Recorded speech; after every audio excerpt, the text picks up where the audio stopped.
ওই দেখা যায় তাল গাছ ওই আমাদের গা ওইখানেতে বাস করে কানা বগির ছা। এবার এই কবিতাটি যদি আমরা আমাদের দেশের যারা ওয়াইজিন বক্তা যারা আছেন তাদের কাছে যদি আবৃত্তি করতে দিই, তারা কিভাবে আবৃত্তি করবে? আমার কবি বলেছেন ওই দেখা যায় তাল গাছ ওই আমাদের গা ওইখানেতে বাস করে গো কানা বগির ছা। আমি বগিরে জিজ্ঞাসা করলাম, ও বগি তুই খাস কি? পান্তা ভাত চাস কি?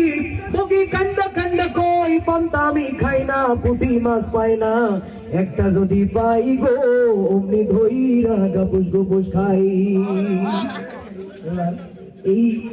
এই কবিতাটি ওটা শেষ ফিনিশিং।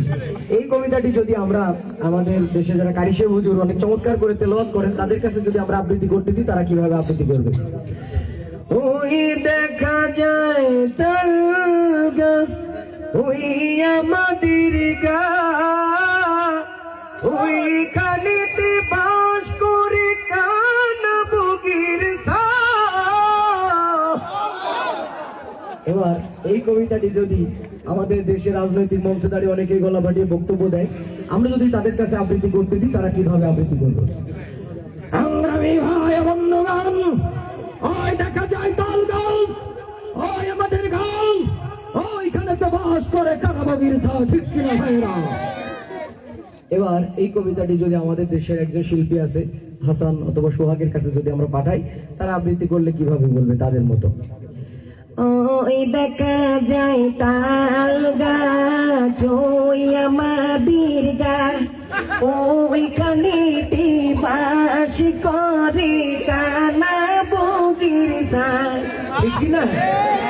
এবার এই কবিতাটি যদি আমরা আমাদের দেশের সেই হারিয়ে যাওয়া কাউয়া কাকুর কাছে যদি পাঠিয়ে দিই, তিনি আগে বলবেন, রোড ঘাট ফেটে গেছে এটা আমি দেখিনি চোখে, তারপরেও বলবো আমাকে কেউ ফাটা কেষ্ট বলবেন না।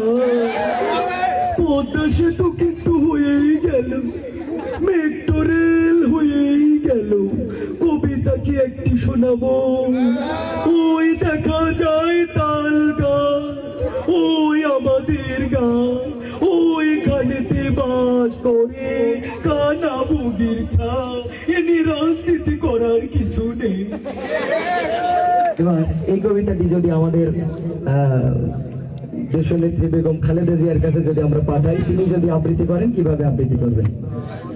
বিসমিল্লাহির রহমানির রহিম। প্রিয় দেশবাসী, আসসালামু আলাইকুম।